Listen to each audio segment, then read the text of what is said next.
Oh, please sit with her. She's got a right cob on. It's raining and I won't stop it raining for her. Are you getting blamed for the rain? Yeah. Yeah, I get blamed for the rain Yeah. as well by my cat. I went to go out the window, it's raining, so now I want to go out the door. What's raining here as well? What the hell is going on? Good evening. Sue, could you do us a coffee, please? A coffee? Yeah, sure. black. For you, yeah. Yeah. Not for the person I've got tied up behind the screen. Anybody in here? So, hello everybody, welcome. Tonight's the Spiritual Cafe night, so nice to see new faces in, thank you for joining us. Spiritual Cafe nights are open discussion, as you can see by the layout, very informal, and I don't have to dress up, which is even nicer. Yes, you do. No, I don't. Wearing black, it's slimming. And we talk about subjects because we are a spiritualist church and we practice the religion of spiritualism. But we have the wider concept of spirituality. And the things that would fall into that area would be things like shamanism, psychism, I'm going to say crystals, and I know some people go, oh no, they're not, but to me, they are under the wider banner of spirituality. So to be fair, and to keep the conversations open and balanced, we said, right, we'll do the Spiritual Cafe night, where we can bring in other topics other than spiritualism. When I'm saying spiritualism like this, are we all quite comfortable what spiritualism is? And if you're not, absolutely fine. This is what these nights are for, is sit around and have a chat and find out things. And remember, no question is daft. Nobody got to where they are today without asking questions. All right? So we're all quite comfy that spiritualism is the religion of communication with those who have gone before. It is not limited to the platform medium that we've become accustomed to. Giving messages is a far greater scope than that.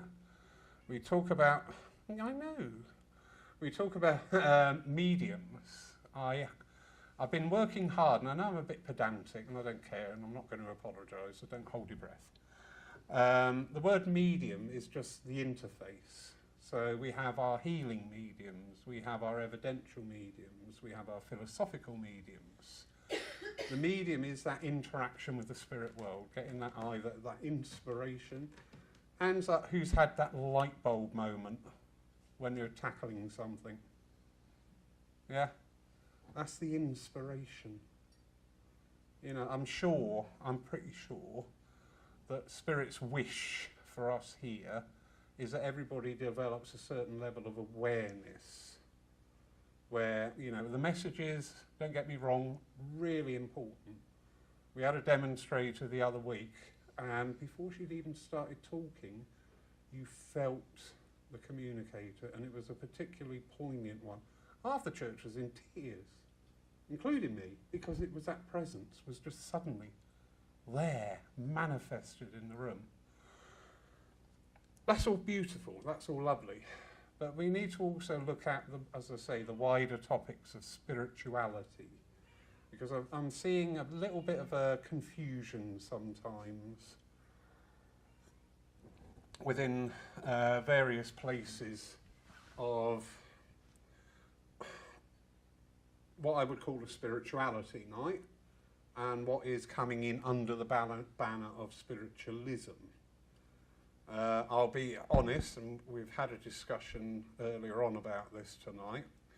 If you were sat in a mediumship, evidential mediumship development circle, should that person be talking about other things other than pure contact with spirit? In my book, no, because that's what you're doing. I don't sit in a maths class and then start knocking up a few fairy cakes on the side because, you know, that's quite nice to have at the time. I focus on the lesson. So now I've upset everybody. Hello, everybody online. For those, those of you not aware, we do stream our events from Paul here. The camera can only see the platform, cannot see any of you, does not pick up your voice. I have my special microphone. Remind me to turn it off when I go to the toilet, please. So your privacy is not invaded upon. All right, so we're all happy with that. So anyway, we're doing part 3 tonight of about psychic work.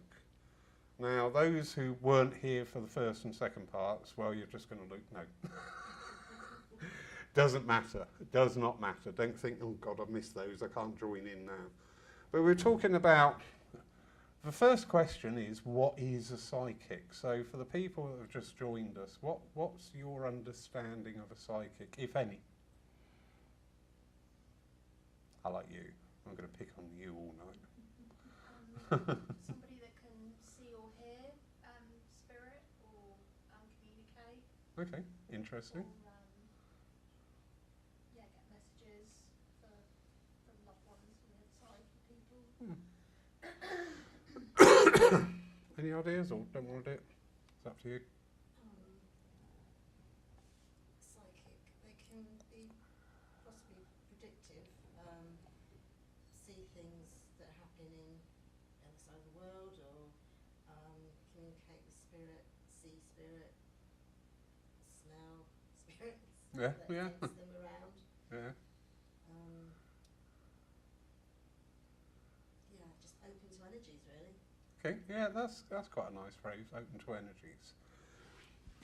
You both said the same thing about communicating with spirit. Now, we have seen within spiritualism over the years, we have 2 practices. We see this phrase, don't we, a lot, psychic medium. And I always struggle with that a little bit, because I believe every medium is psychic, but not every psychic is a medium. All right? So, can I? Yes, okay. So, here's me, because it's all about me. No. Here's me, slim. Oh, I know. Working with you, young lady. I told you I'm going to pick on you all night, all right? If you don't like it, just say, all right? Seriously. All right? So there you are. Now, when I'm working with somebody psychically, I'm not involving external spirit. All right? I'm not getting my information from anywhere else by you, because I'm looking into your energies here. And as I'm looking into your energies here, I feel like I'm really slowing down at the moment. I feel like I just want to come into this period of rest. I feel like life, the universe and everything at the moment, I've actually made that conscious decision to put things to one side and focus on me a little bit now. And I also feel like I've dropped a couple of affiliations with other people where I've done like a little bit of a life review, and I've sort of like weeded out a few things that no longer serve me. Would that be right? Yeah. Yeah. I'm not getting that from spirit. All right, I'm just sensing your energies. I'm just picking up the energies around you, what's going on around you, how you feel. Okay, so it's a direct interaction between me and you. That's the only 2 things involved. All right.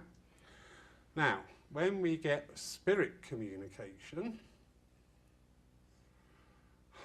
stop doing that. Oh, for God's sake. I got a D in art. You're going to see why now. I was gutted by that. A D, I dare you.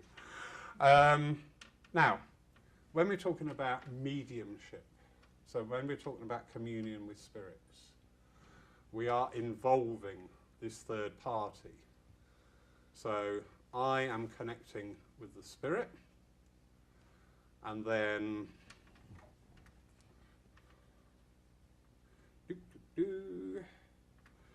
I am relaying on to you that information. All right, so it's not coming from my mind. There'll be things and events. That is the normal way people explain this. But I like just one additional thing on this, because I would like you to connect with spirit. Because if I was to start talking to you about your grandmother, and your grandmother's in spirit, and the relationship there at times, a little bit hard, a little bit strange, she's telling me, but there was love there, correct? Yeah.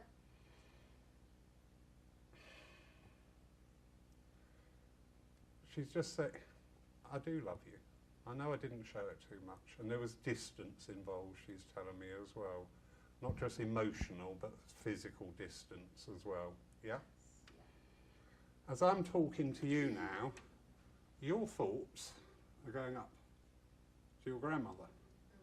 So we then start doing this loop of energies.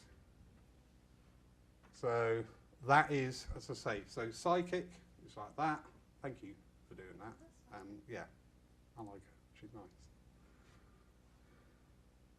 You got a bracelet, jewellery. Because I'm just seeing her with a wrist with a bracelet on it. Probably somewhere. Okay. Not handy, but Okay, yeah. Just talking about that. So thank you, darling. Very cooperative. So yeah, you get this three-way thing going on then. And when that really works, that's when you're really in the energy, you're in the power. What can happen is I can exclude the sitter as a medium, this is. So I'll be so busy talking to spirit and I'll be doing what I call bulldozer mediumship. Oh, they're telling me about this and that, you know this, you understand that, and they're talking about June the 24th. Do you remember the trip to Blackpool, and do you remember the donkey? I'm excluding you because you haven't got a chance to say yes, no, what the hell are you talking about, or whatever. All right? So I've broken that chain. Because I am just talking to spirit, spirit talking to me. Sometimes we then, and you do see this from time to time,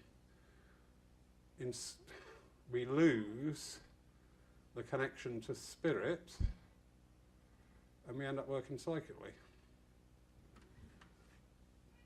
Where you can just start, talking to somebody, your grandmother's in spirit. And I'm sensing around, hello, that's interesting. We're looking at medication and working with medication with things.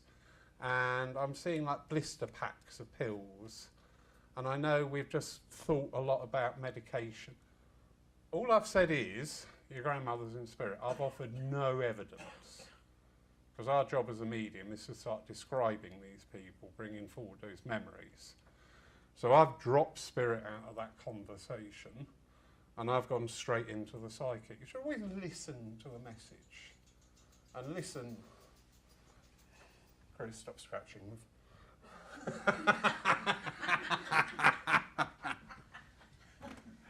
You should always listen to a message, not to your own, but other people's, for what we call the evidence in there. This is a classic example, and I know I've used it before, but I did go, oh my God, I've seen this. I've got a man here, he used to be a pig farmer, and oh gosh, when he retired, he loved his golf, he had a helicopter pad, and big thanks to Charlie Kelly for this, because I heard it from him, and marvellous man. He had a helicopter pad, and he used to go out on his helicopter, play golf every weekend. Chris, your husband's in spirit, isn't he? Yes. Right, do you see what's just happened there? I've just given a load of rubbish. I'm searching there for the... I am searching there for the right thing to call it. But I've just given a load of rubbish as one chunk. And then I've gone with a question. I know your husband's in spirit. So Chris has responded yes. Everybody else in the room goes, wow, Yeah. what a lot of evidence. Wow, gosh, that's really good and precise. Did your husband run a pig farm? No. Did he play golf? Yes. Did he have a helicopter? He made them. He made them. Yeah. So you've got a few things. This is the trouble with being slightly psychic. But yeah, we can see that as well. All right, so we've really got to be conscious of this three-way loop between things. And I said, regarding evidential mediumship, the most important thing is the evidence. It is describing that person. It is bringing through those emotions. It is bringing through height, build, weight, job, nature, looks, hair, clothing. You know, I'm really envious of you lady mediums. I seriously am, because you know what all these different types of dresses and haircuts are called and things like that. And I hear lady mediums working, and I'm going, what are they talking about? I have no idea. And well, what is auburn? I'm sorry, you go, black hair, grey hair, or blonde hair. I mean, where did auburn come into it? I have no idea. But you have all these wonderful details that you can pick up on, and it's great. But we tonight are working with the psychic. So, we will say, ta-ta, spirit. I don't mean that, please don't ever leave me. And look at this two-way. Now, I know I may have sounded like I was being a bit dismissive of psychism. I am not. I love using my psychic side. I utilise it wherever and whenever I can. I never use it to pry. I learnt a very good lesson with somebody who I really respect, that when you start looking at somebody psychically, you've actually got a two-way door opening up. And if that person is also very good with their psychic abilities, they will actually become aware that somebody is basically poking around in their energy. And by doing that, you can also then sort of think, well, that's a bit rude. A bit like somebody listening into your conversation, and you can do things, like you can think of a huge, great big hairy spider jumping and things like that, and you physically see the other person go flinch. So, it's a good thing. We're going to talk about first, I use my psychism in healing. Now, when I start working with somebody on the healing side, I will become aware of conditions with people on the psychic side, first and foremost. Now, this is mainly physical conditions. It's mainly being able to detect where scarring is from operations, certainly where you have things like stents, and think you can just sense it there. It's quite handy for me as a healer. I then go into my spiritual connection, and then will understand where I'm going to work as a healer, where if I'm working on the physical body, the emotional body, the mental body, the spiritual body. So that's separate to that. But it's really handy. And you can sense as well with your psychism, you know, we all do the same, don't we? Are you all right? Yes, I'm fine. I'm okay. We all do it, don't we? So you can sense this with people. Now, I don't mean doing the trick of, are you all right? Yes.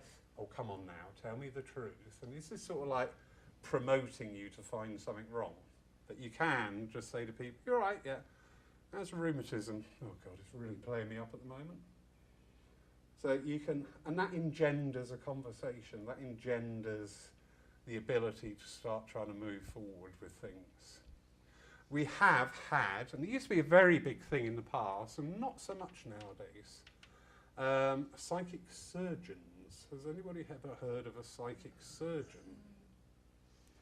Now, psychic surgeons, and these have been reported and recorded, have physically gone within the physical body and removed things. Not the crucial things, obviously, they leave them there. But removed. There's actual film of them taking out and removing blood clots and things like that. Because you take it, your psychic abilities is a mind-made or energy-made manifestation, but energy can be manipulated. We know through science none of this is solid. If you go down onto the subatomic level, it's all atoms with space around them, so therefore they're not solid. But because of their vibration and density, we interact with them as physical. Now, it is not out of the realms of possibility that a psychic can manipulate those vibrations to a point of being able to pass through things. We're not talking X-Men here. We are talking very gifted, very sincere, very dedicated people, not available to all. But I have actually seen somebody remove, and I'm critical, and I was looking for ways that could have been manipulated, and I couldn't see that. I could not see that.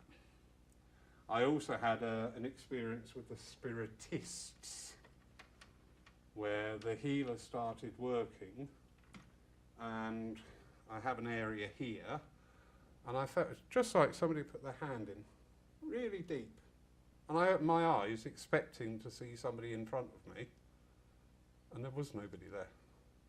And I thought, that's fascinating, because I know I could feel that. I know I sensed that. But the healer afterwards, he said, I use my psychic side a lot.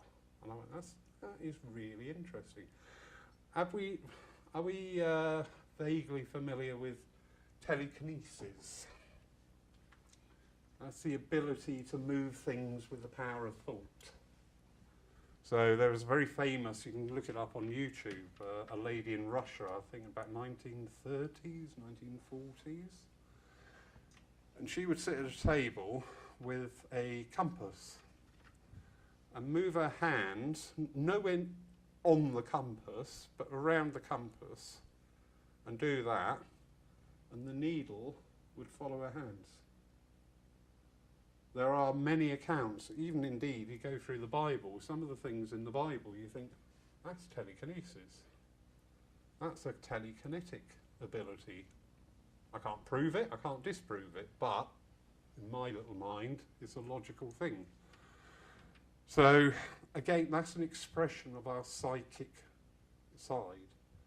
But you think, well, where does this psychic side come from? Is it a gift that anybody, only a few have got, or you buy it, or can you do a 6-week training course and suddenly you're a psychic? Which is... managed to move the cat with telekinesis.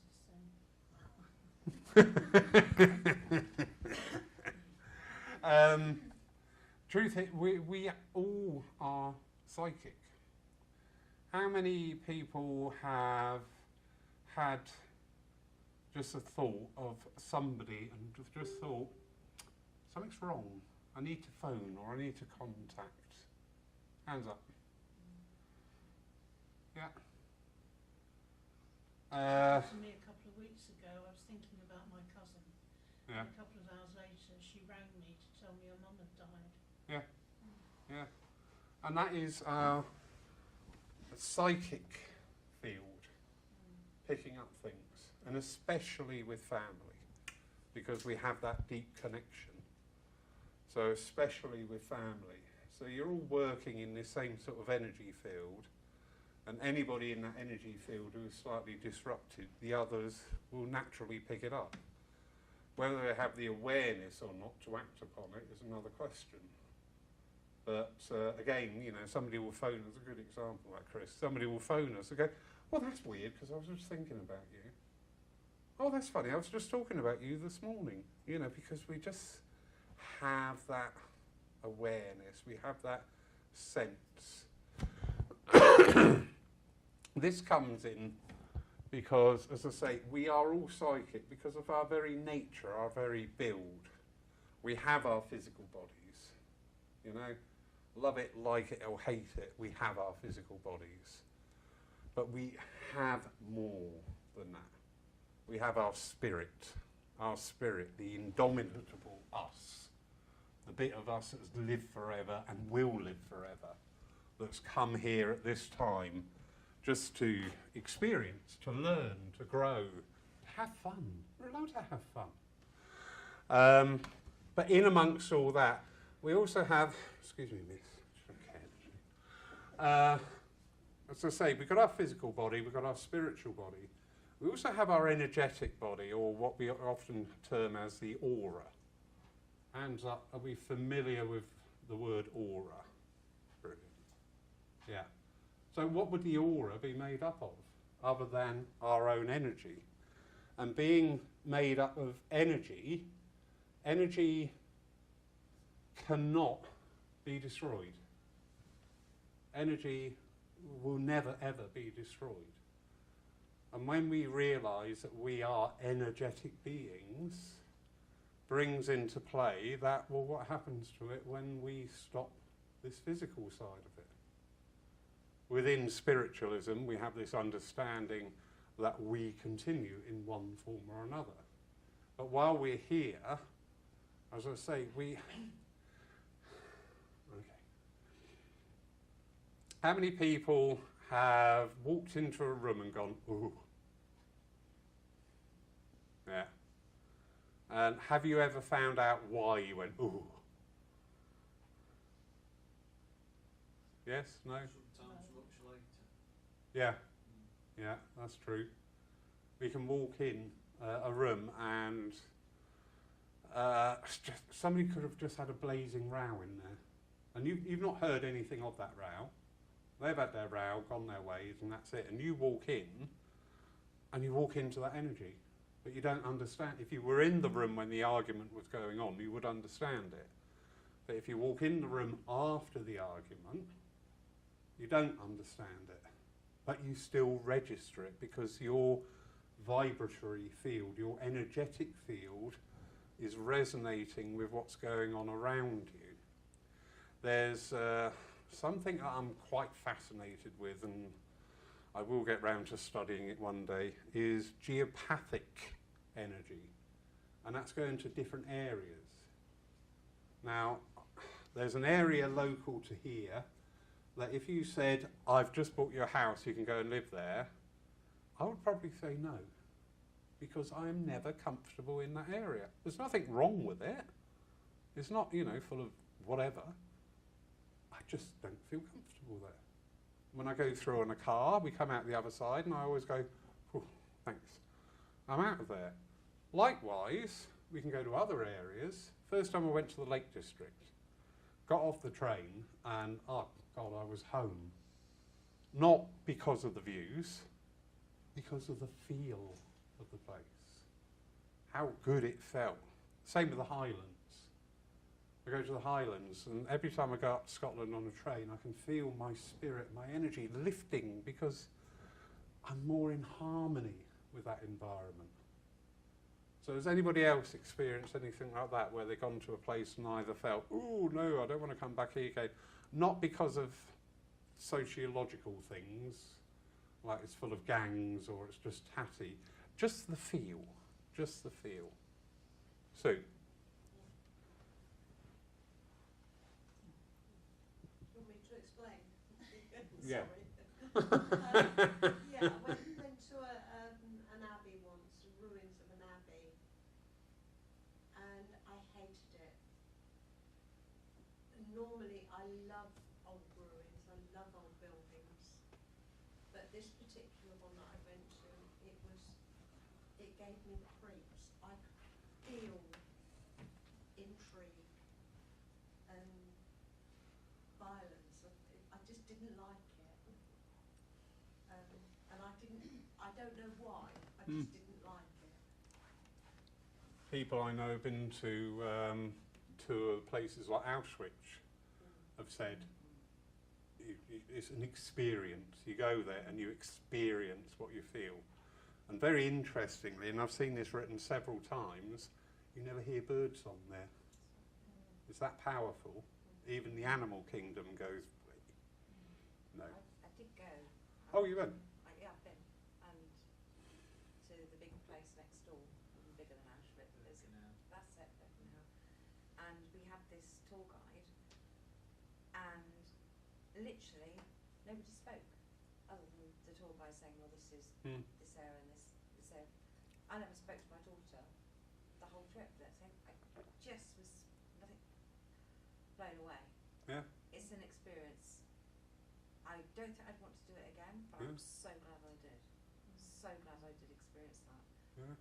And you don't see birds, you don't hear, it's I don't know. Eerie. Yeah, it's strange. It's a strange feeling. Again, you know, that area with the Yeah. atrocities that happened there Yeah. and the continued atrocities. There's an old saying about a footprint doesn't look like the boot. And it's very true, but when you've got an area like that where all that happened over all those years, that energy has imbued itself into the very ground. Into the, you know, your buildings naturally are natural containers for energy. Just soaks, almost soaks up. We know we understand the saying permeates the atmosphere. Yeah. We can get that in a physical sense of sense. If you get somebody with a strong perfume on, it permeates the atmosphere. You can smell it. It's there. It's all around. And it's the same with our psychic senses, that we can pick up on things that permeate the atmosphere, that stay there, and are there for people. Some people won't pick that up. Some people just won't register it. And that's fine. It's not saying there's anything wrong with them. They just won't register it. Other people will become hypersensitive to it. And, you know, physically be sick. So we've got a question here from the lovely Tim Abbott. Good evening, sir.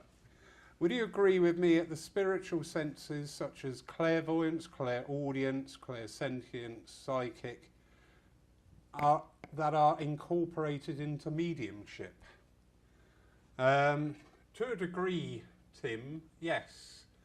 But I'm just always very wary with the psychic side that doesn't overshadow the clairs, and I see this. Because some people are very good psychics, and believe you me, when you're up here on the platform, it should be a great honour to work on the platform. I'm sure you'll understand that. We're not doing it to look at me, how good am I? Some people do.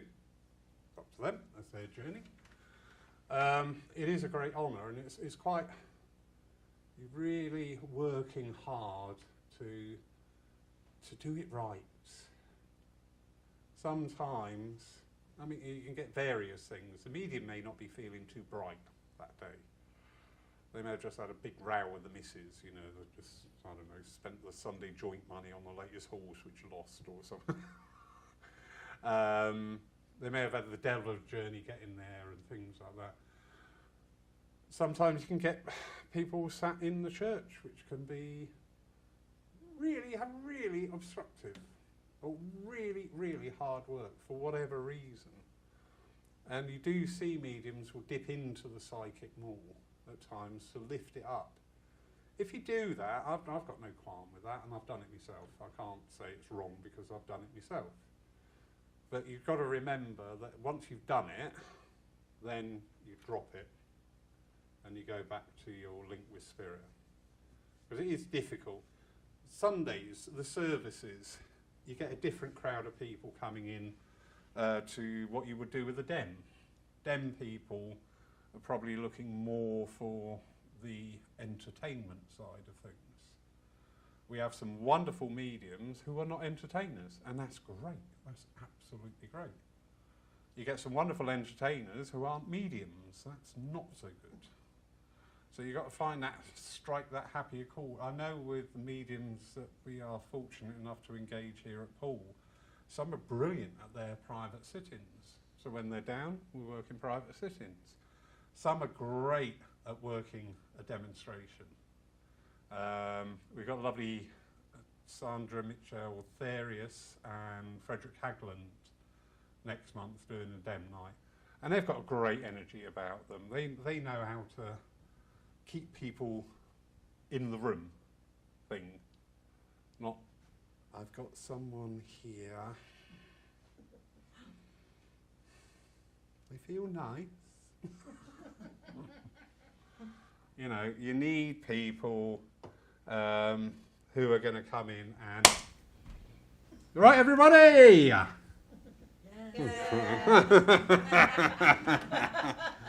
I proved my point. So, yes, Tim, good question. Thank you, sir. But, as I say, I do have this thing.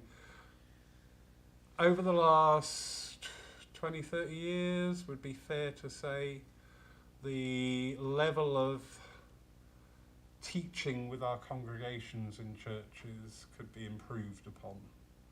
To start explaining, this is part of the reason we do these nights, to start talking about the differences.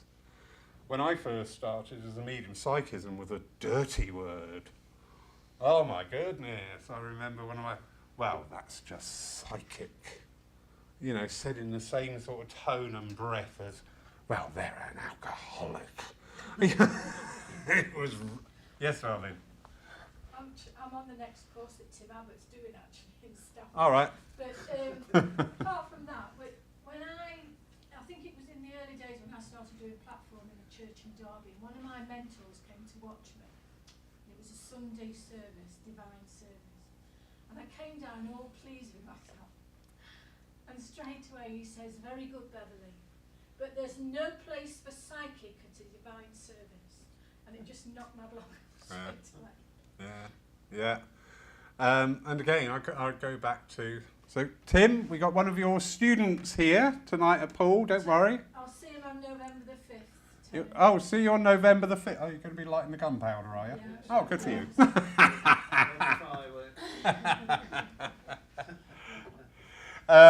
But again, I go back to sometimes the pressure on the person on the platform. And we've got to take part of the responsibility for that. We, the sitters, we put a lot of pressure on mediums to perform.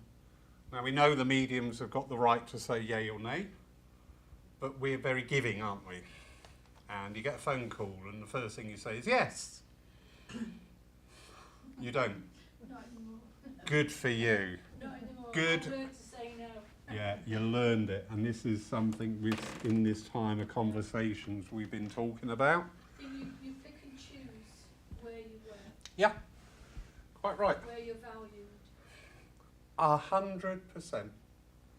I've been saying this now for about the last 6 to 8 months with people. Stop saying yes. Stop it. Number one, you just hit on some really... I know we're going a bit off topic here, but that's fine. Number one, going where you... What did you say? Going where you're valued? Yes. Yeah. And where your energy fits as well. Yeah. Brilliant. Because it's about energy. You can walk into a church and you know you don't fit. Yeah. Or they don't fit with you. Yeah. So it's like, you know, you pick and choose, but they choose, the energy chooses you. Or you Yeah. have to recognise it.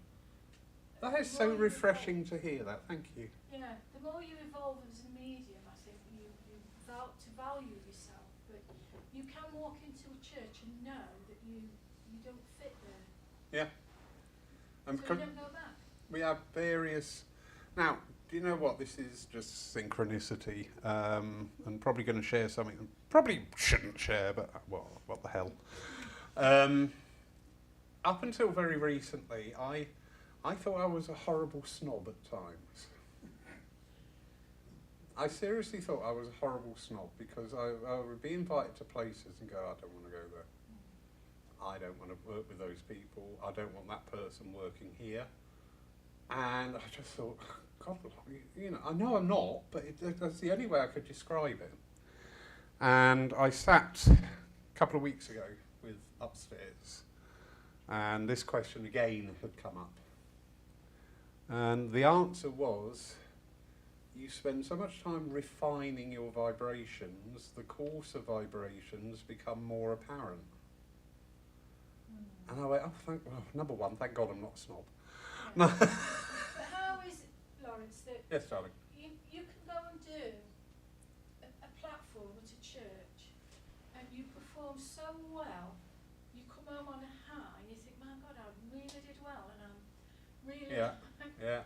Ticked all the boxes. What a nice feeling that is to have. Yeah. And yet you can go in another church and not do what you're meant to be doing or get through to who you're meant to be getting through to, and you come home really defeated and not feeling good about what you've done and presented. And that's the place you shouldn't go back, because it's about their energies. Yeah, and that is so true, and it's our, if we equate this to more open understanding,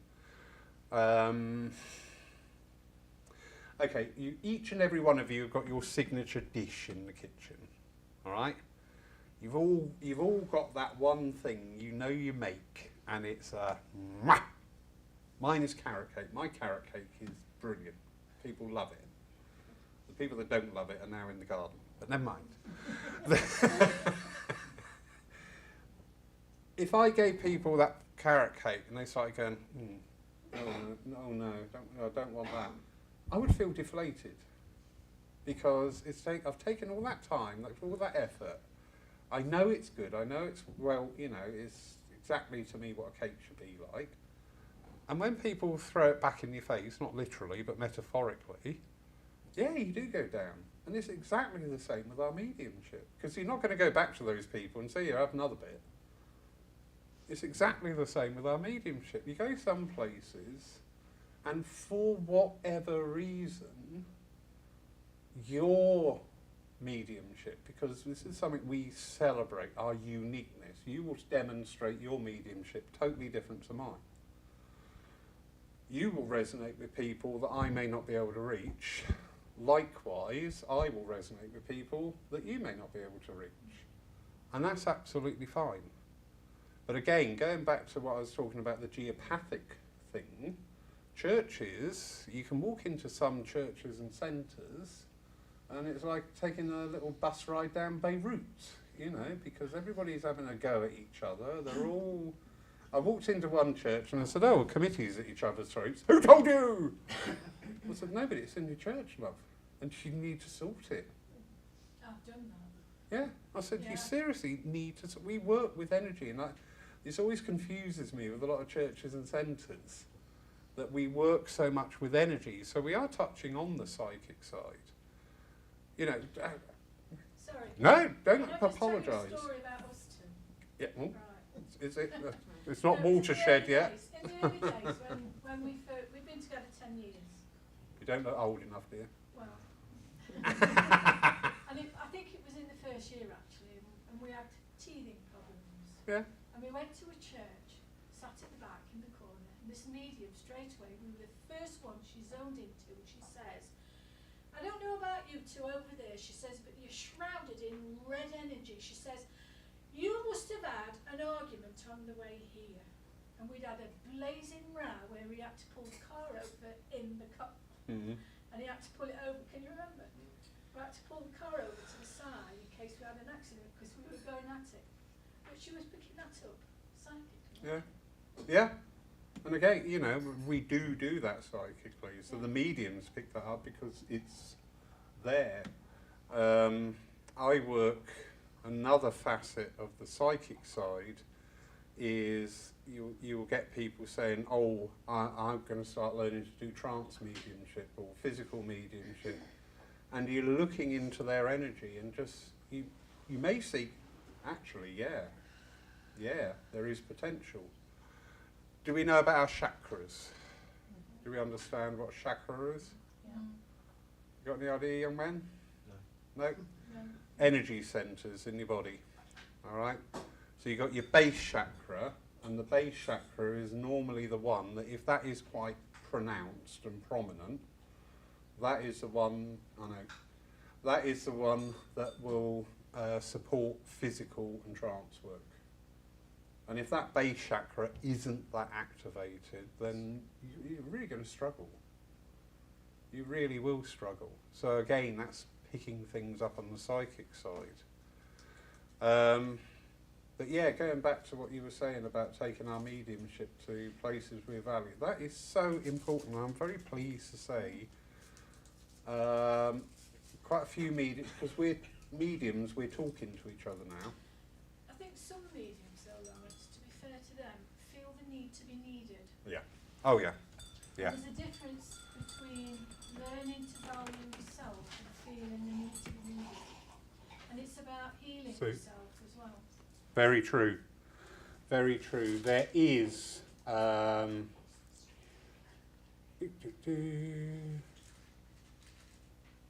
very good. Yeah, thank you, Tim.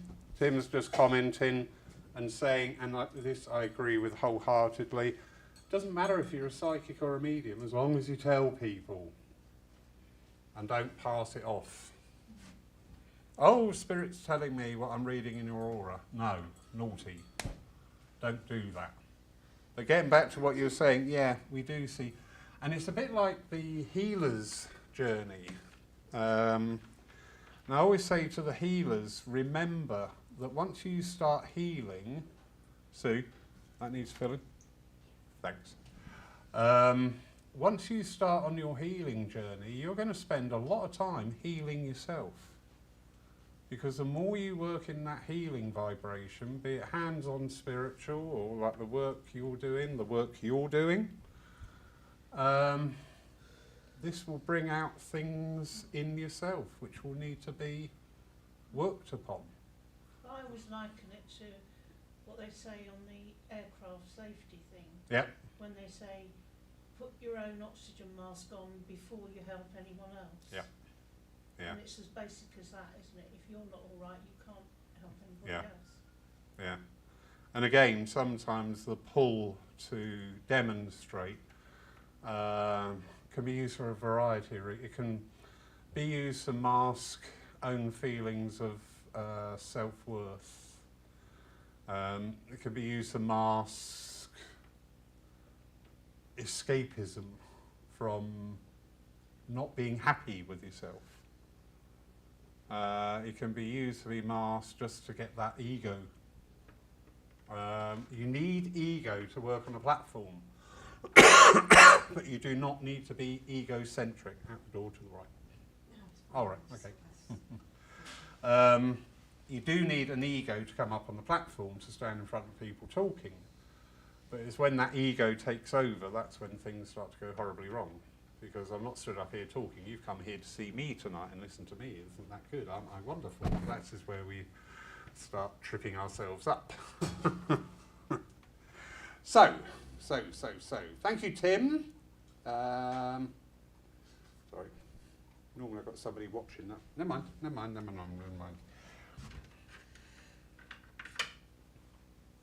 Okay. I know we did this recently, but I think it's worth doing again. Working with, now, if you two lovely people would go and sit with those two lovely people just for a couple of minutes, please. Yeah, you take your coffee. I'll leave your stuff there. Yeah, leave your stuff there, that's right, that's fine, nobody's going to have it. And then 1, 2, 3, 4. So if two of you could go onto that table over there, please, just for a short time.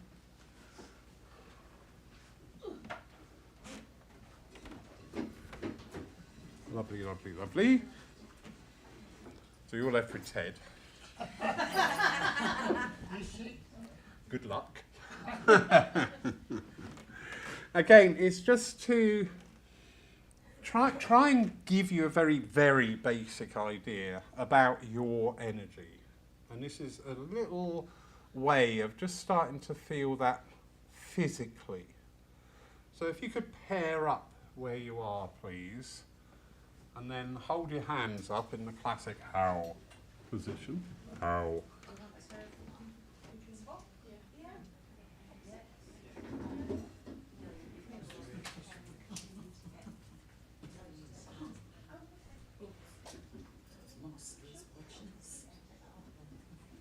Did I say play pat cake?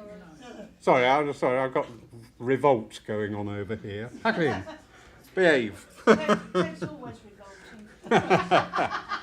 So yeah, just one hand, and normally what your dominant hand is. So if you're right-handed, you're right, left-handed, you're left. Are we supposed to be touching or? No, not yet. Hang on, wait. Yeah. So when you're ready, just try to start bringing your hand very gently towards that of your partner. All right? Just very gently, and just try to feel. Usually this works quite well with your eyes shut. And just start to feel, obviously you will get heat, body heat, but you will feel slightly more than that. You will feel like a sponginess, slight resistance.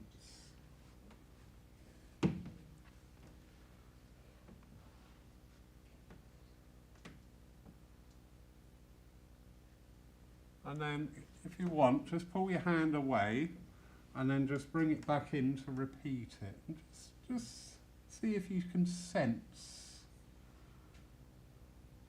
It would feel more like a fluid than anything solid. So if you imagine when you put your hand through water, you just feel that resistance, but there's nothing solid there. You just feel that slightly. And as I say, a couple of times, pull your hand away, bring it back in.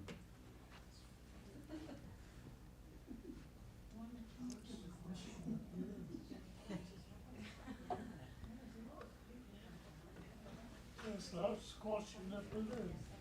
Squashing a balloon. Yes. Yeah, don't make your arms ache.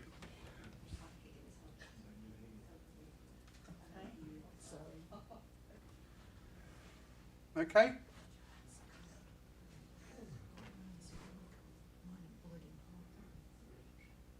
My tiny hands are frozen.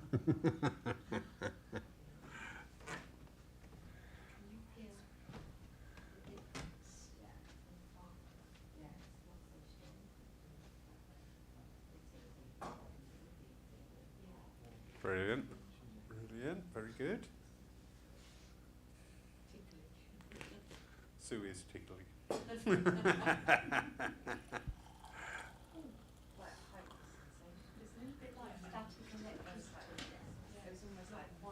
All right.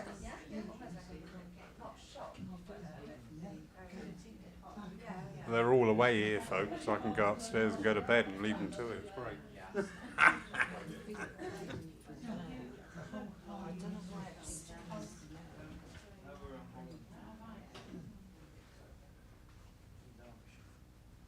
So was anybody not aware of a sensation? I don't want to hear about your wins, Sue.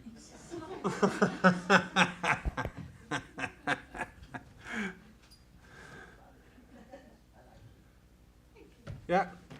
So you've experienced something there. Some of you may have experienced this before in workshops or whatever, but you've all had an experience now.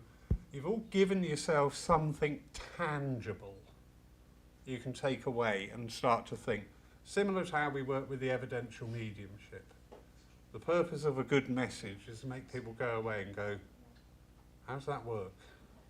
How do they know that? What's going on? Yeah? So you've just had that little, lots and lots of reading available out there on psychic side. Lots of reading. But as lovely Tim says, if you're going to be a good psychic, be a good psychic. If you're going to be a good medium, be a good medium. But be honest. Be very honest about it. So any... Fair, Lawrence, a lot of people don't know. Exactly. Yeah. Yeah. I didn't know. Yeah. And because I wasn't taught that. Yeah. You know, when you talk within the churches, I realise now that some of it is quite poor. And again, this with, do you know Simon James? No. Simon James, Brian Robertson run the Open Door Sanctuary out in Canada. Wrote a book, Magician to Mystic. brilliant book. Seriously, I would recommend it to any medium to read. Magician to Mystic, really good book. What's it called? Yeah. Magician?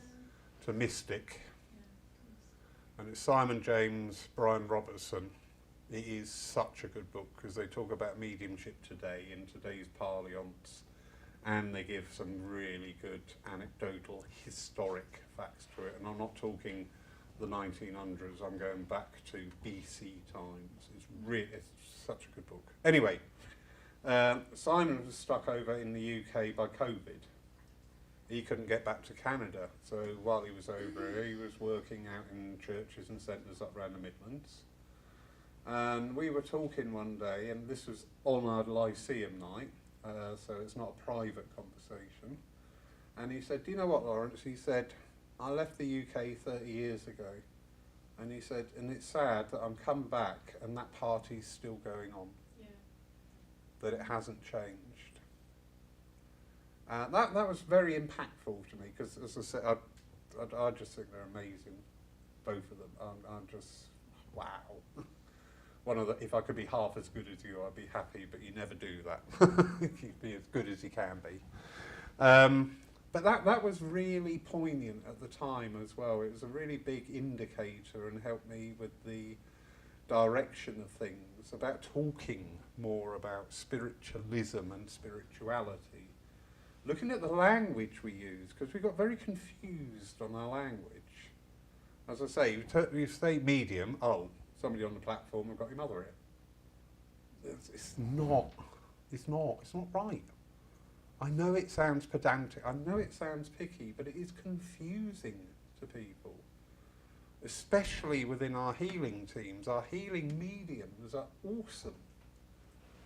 They do this active-passive form of mediumship. They actively work to get that link, and then they work passively. But if people call a healer a medium, you're going to get loads of people think, "Oh, great, I'm going to get healing and a message." Whoa, whoa, whoa, whoa, whoa. No, you don't. You seriously do not do that. So I think, number one, as a movement, we really need to look at our language and start being a little bit more descriptive and definitive with our language. I have no idea where this is going to now because I've just fallen off my bike. Number two, thank you. As I say, we've got to define our language and explain it as well. Not "thou shalt not call this this." You know, we talk about psychics. You just said you were never taught it. We had a workshop here last year with Jack over from Denmark, and there was a medium from an area, and Jack explained to them they were working psychically, and they went, "No, not." And he went through it, and they went, "Oh my God, I never knew. I never knew that. I never knew I was doing that." Because again, we don't talk about these things. As I said, when I was growing up in the movement, you know, it's psychic, get them out, quick, burn them. And that was it. That's as far as he got. So you just sort of like, "Oh, I don't know what psychic is, but I'm not going to talk about it because I'll get berated." Yeah, explore all the avenues. We've got this wonderful time now where we can have these conversations online, not only in our own country, but further afield, and share information, debate information, talk about. We've got this Saturday, we've got a guy from Pennsylvania who'll be talking about healing. And that'll be fascinating to hear like the American version of how they operate as healers. Who else have we got coming up? Shelley Yule will be talking about trance healing. Just been with Shelley. Well, there you go. She did a CSNU at Stafford. We went along to be her students. Well, Brilliant. Jack will be taking a Lyceum night with her, because I'm down here, I think, and talking about trance healing.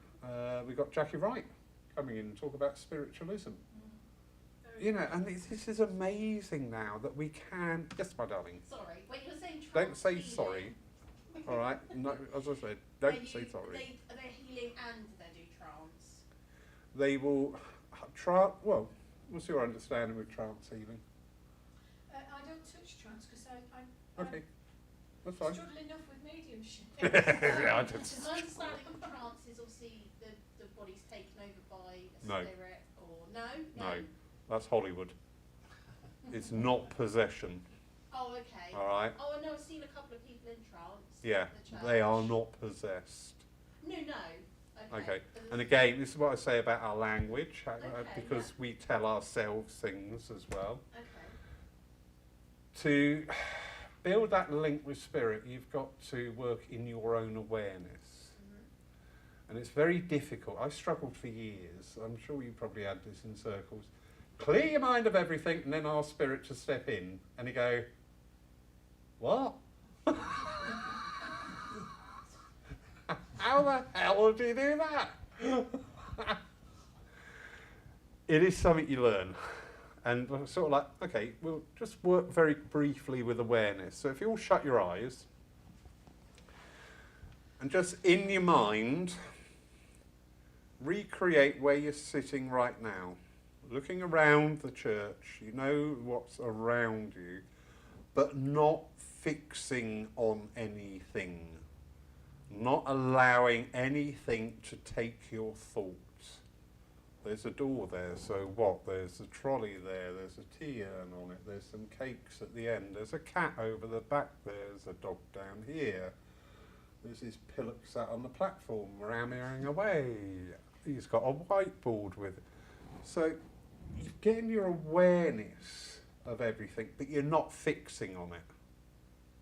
You're not fixing your focus on anything. Oh yeah, there's a tea urn there, it's silver and it's got a black button on it. It's just a tea urn. Tea urn's a tea urn, that's all you need to know.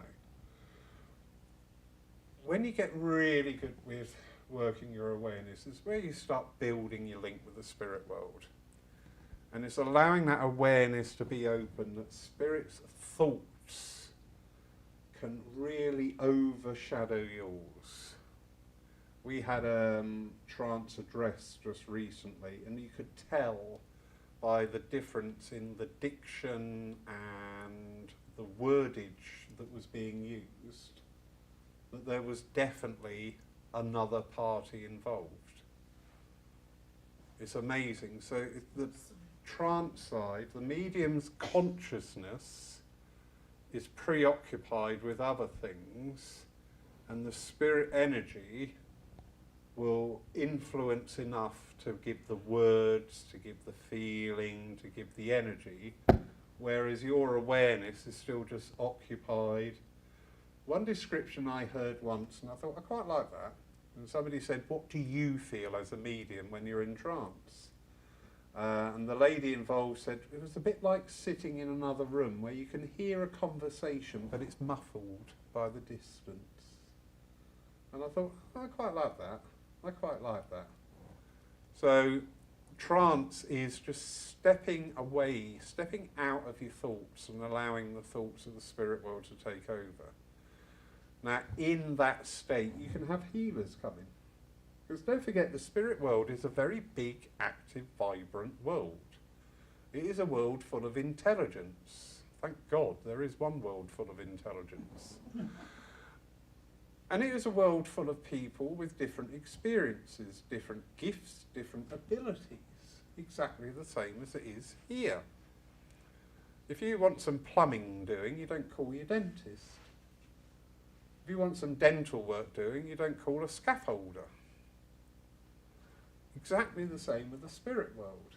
If you wish to work with healing, you ask for your healers to step forward. If you're working on one of my favourites, animal healing, I ask for a vet to step in. So in trance, it's got that different level of connection. Evidential medium is what we call mental mediumship, so it's actually coming through the mind of the medium. It will be coloured by the mind of the medium. It's a bit like cheesecloth going through mixed dyes. It will pick up certain traits of the medium.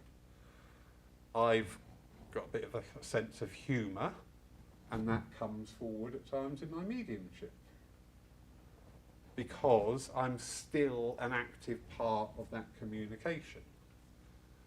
If I were to go into Nobody up there wants to put me in trance.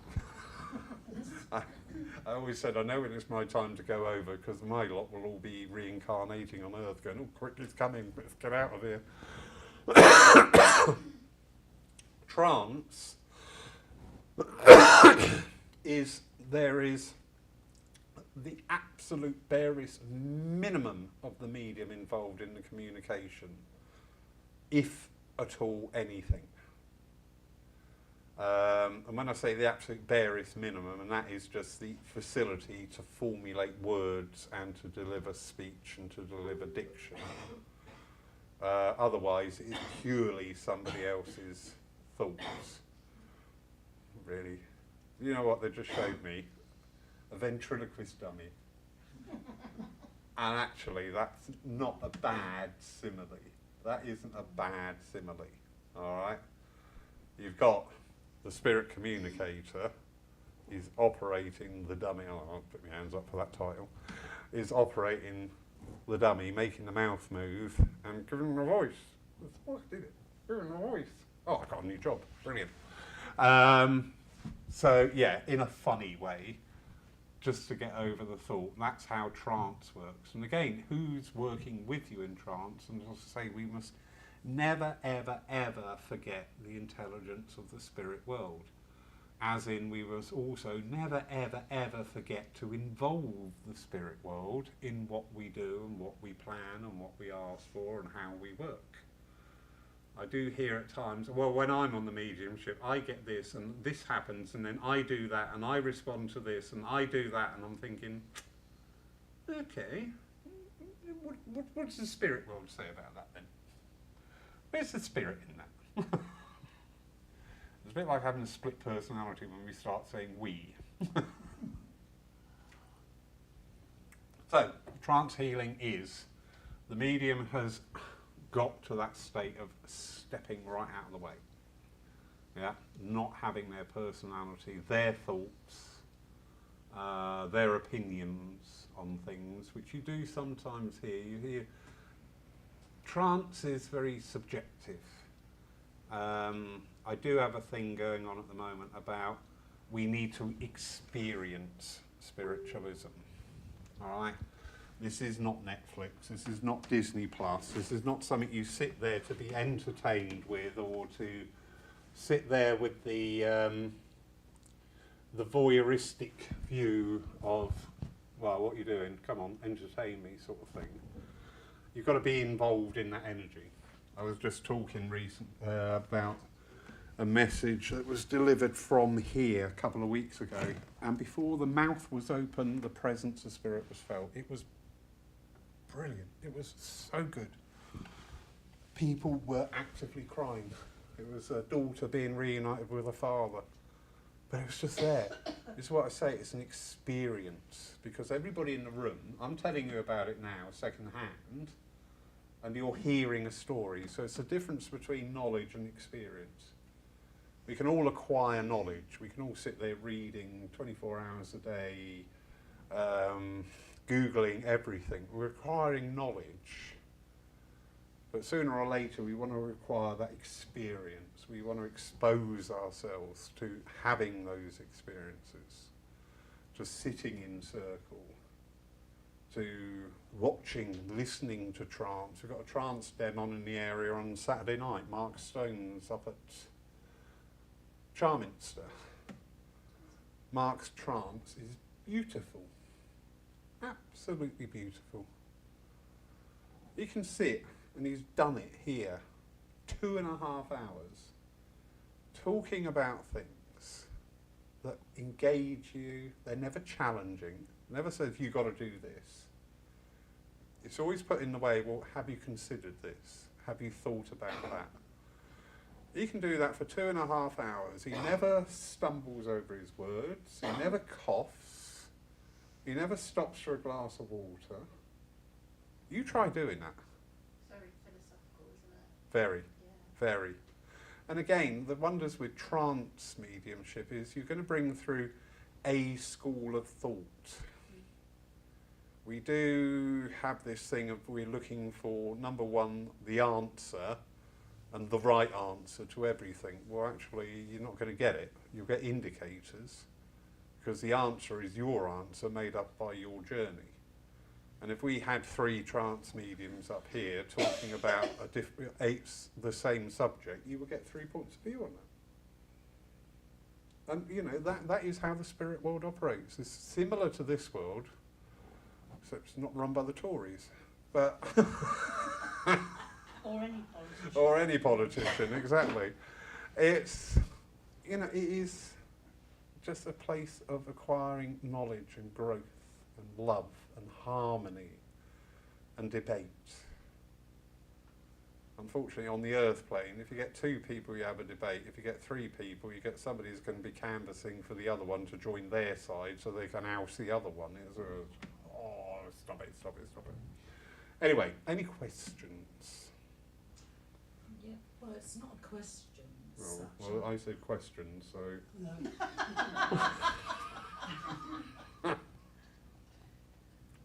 Right. All right, you all right? No, it's just what you were saying earlier on, that particular day when the mother and the, was it the, Father and daughter. that was such a good day, but everyone's energy in the church and the sadness they felt as well for that particular person. No, But the whole church was, no, sorry, I'm going to be pedantic here. People didn't feel sad for that person. People felt the sadness come through from the communication. yeah, you've said it how I should have said it. Yeah. Yeah, and again, because you see, by saying we all felt sad for that person, it's disassociating. We all experience That's right. the sadness of a father losing a daughter. Yeah. And it, as I said, it was just, wow. That's a moment that's going to be forever up there. Sorry, you talk No. about the sadness then, feeling the sadness of how It was the overall emotion. Right, but as sitting in an audience in a church, I know I felt it when you're listening to somebody else's reading like that. I feel that pleased and that sort of happy that they've had Yeah. that connection Yeah? for them, and I think that builds the energy, Oh, very much. and that helps the medium to work Yeah. higher. Yeah. So when the energy's flat, the medium struggles. Yeah. But when you hear a good communication like that, and you sit and it's like, you could burst yourself like it's your reading. Yeah. Yeah. And this is what we should strive for in our mediumship, is to bring, as I've been saying now for a little while here, you know, this is an experience. Experience it. Don't be afraid to be vulnerable. Experience that emotion that comes through. That level of connection, not just, oh, she had a nice message, yeah. Don't think much of him, yeah, well, he got that wrong, didn't he, right at the end, you know, just gave name, address, telephone number, national insurance number, yeah, but he didn't have freckles, yeah, he got that wrong, didn't he, yeah. Just be in it, be in that moment of things. But yeah, you're quite right, Chris, and it was amazing, because she had worked in that trance energy for the address, and that just supported that level of communication. And it was, you know, how amazing is that to have that? Because that is evidence. That is evidence that that young girl is still alive Yeah. in another form. And not only still alive, able to communicate and up to date with things and doing things themselves. Yeah, brilliant. Yeah, any more? Was that the first, did you say that was her first message of the night? Or Second one. second? But she was still in that energy. It was still like... She managed to maintain that level for the rest of the... Again, the trance energy has imbued the atmosphere of the church. Because to tell you what was really interesting, when she was delivering the address, over 2/3 of the congregation was sat there with their eyes shut, taking it in. Was the address done through trance? Yeah. It was really interesting. I just thought, I find that fascinating. There's something happened there with people where they need to shut their eyes and just take that in. You can see it. When somebody's not so adept with their philosophy, you can start to see people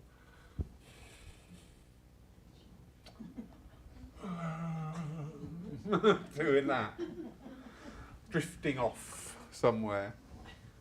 Of course, you don't get that pull. Anyway, you will this Sunday, it's me. That you can see people drifting off, but that was just really interesting, and I've seen that before when we've had trance work there. So many people just sit there and just naturally, they shut their eyes, so they're really listening, they're really focusing on what's going on. And it's not a conscious effort. You don't say shut your eyes, people just do it naturally. They feel right for it. Yeah, it's good.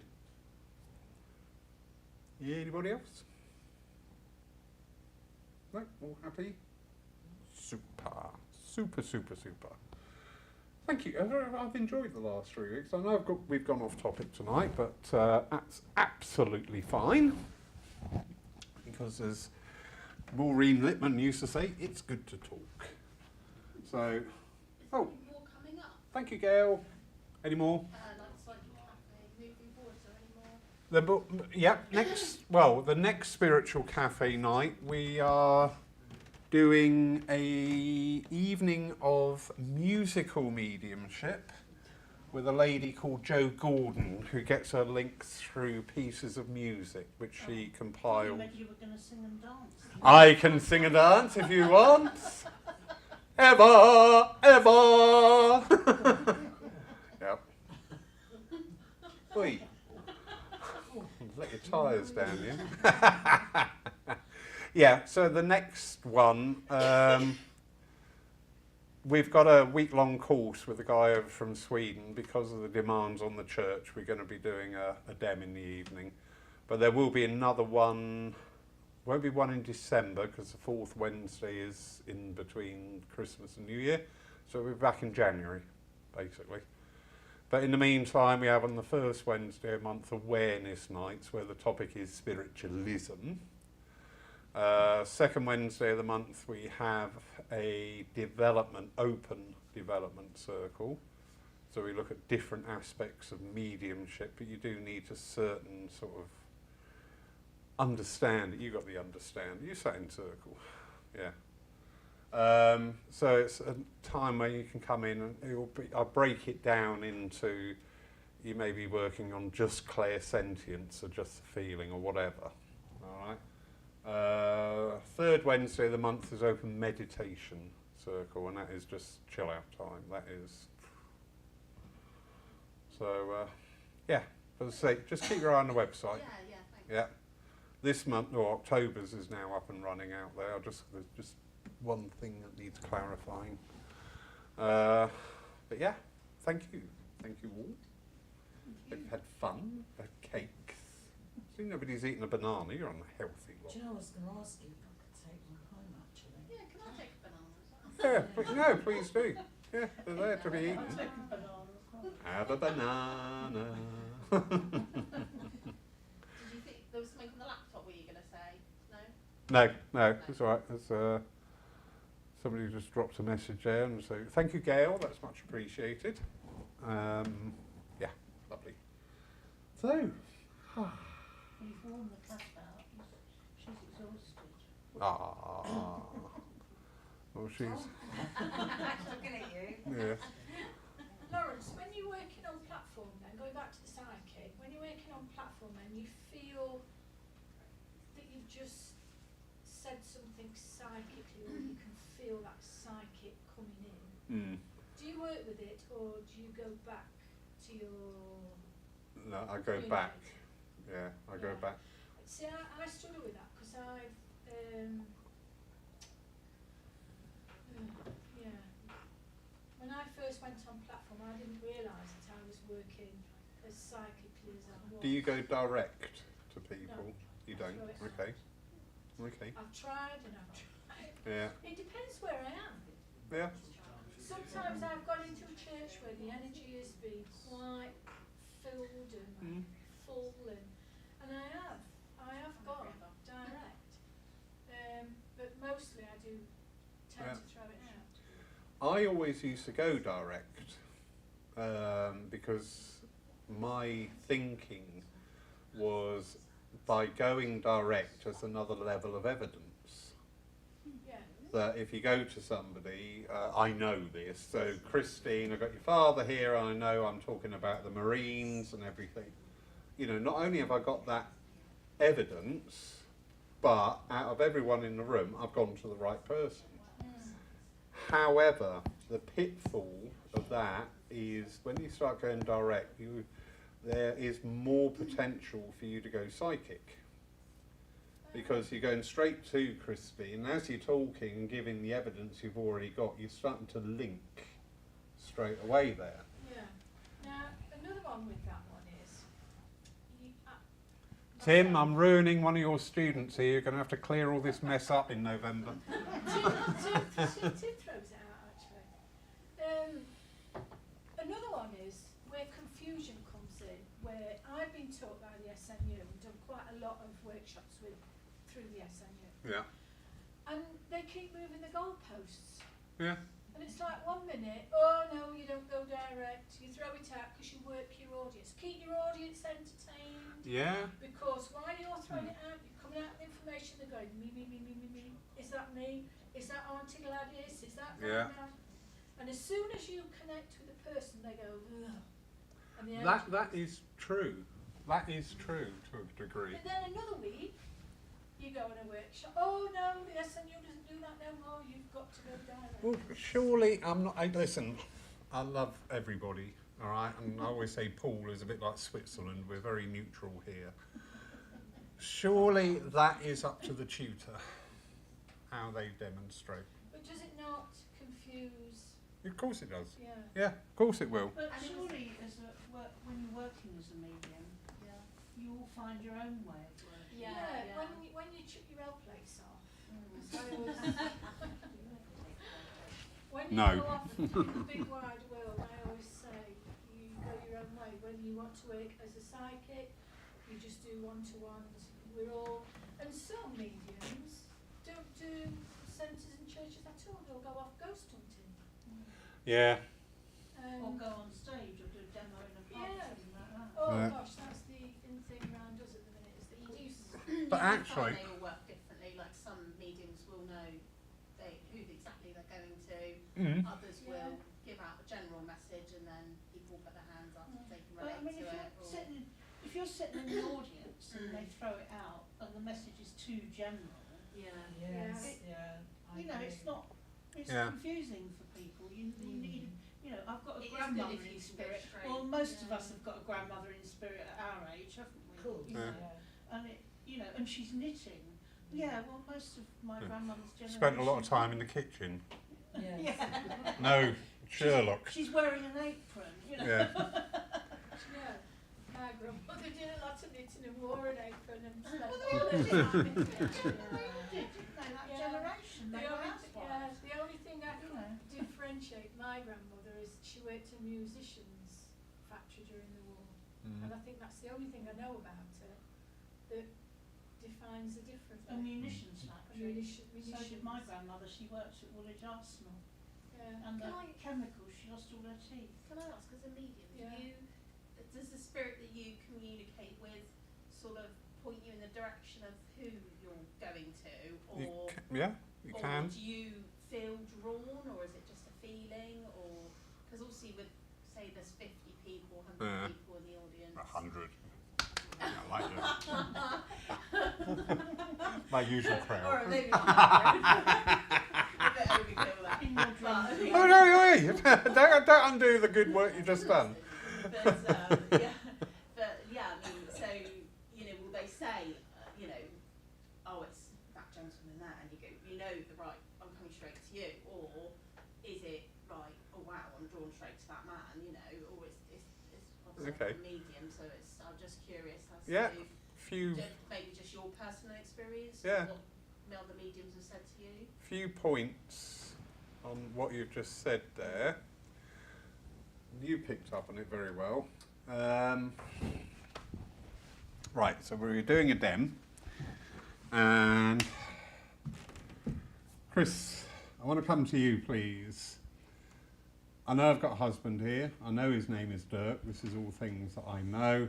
But I do know he's just turning a watch here at this time. And I know the back of the watch here is very silver, very silver. But he's turning this watch, and this is symbolically he's working on here. He's going on about time and kicking our heels, and he said it's all right to have a rest, he said, but sometimes we need to get a little bit motivated. There's issues going on somewhere within the family where we need a little bit work on communication. It just seems to have dried up a bit. Do you understand that?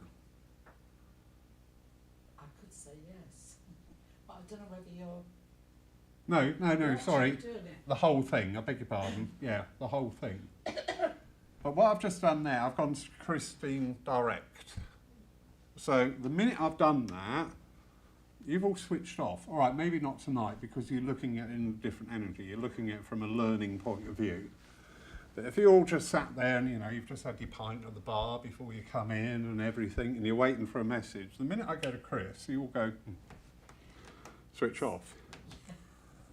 So, you can do this. Please step in.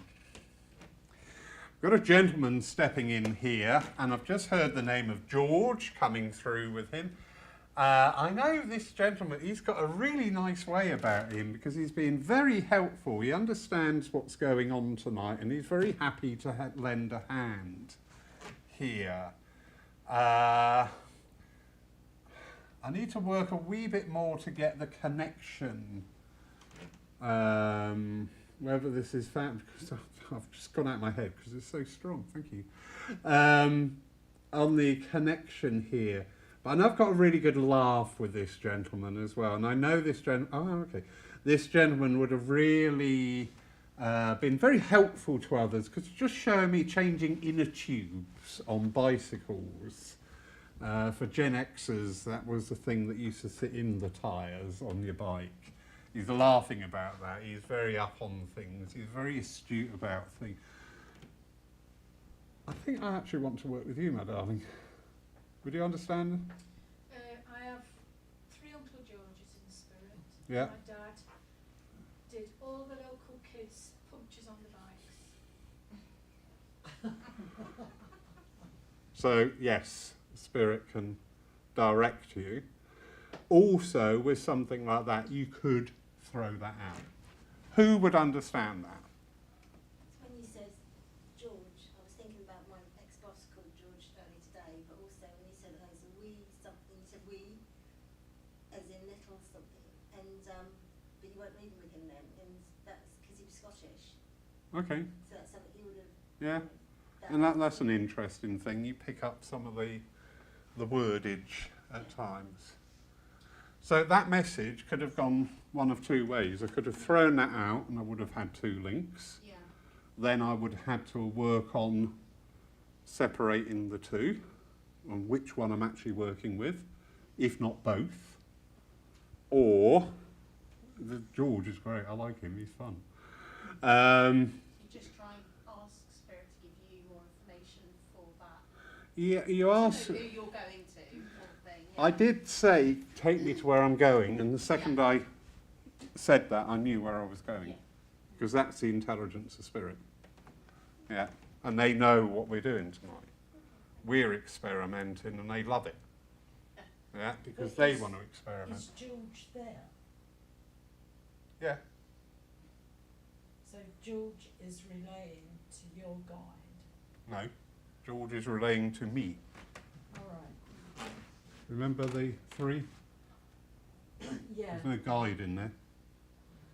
Yeah, but they know when we're doing nights like this, we're experimenting, and they love it.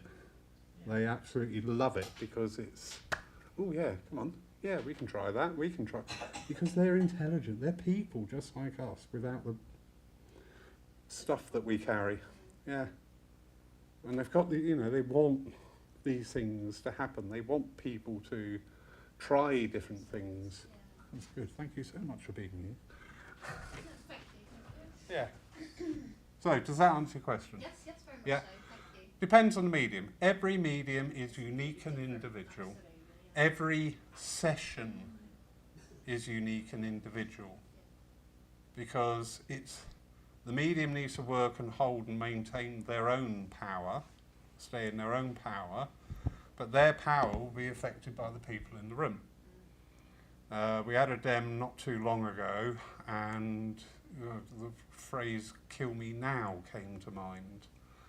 Not because of the medium, well, the mediums could, no, not because of the mediums, but because there were several people who sat there. I just wanted to say, why have you come? You don't want to engage with what's going on. You're showing no interest in what's going on. What do you want?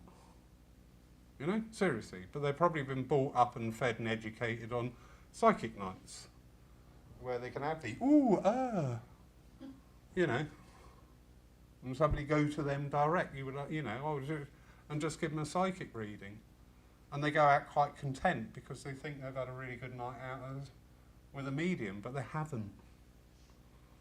But with mediumship, as I said, it's this three-way thing. You need to do your bit and connect with the spirit world to create that powerhouse, to enable that love to come through. Isn't that right, pussycat? She said yes. Any more questions? Brilliant. Thank you all for coming. You're wonderful people. Much appreciated. Thank you. I enjoyed that. It was fun.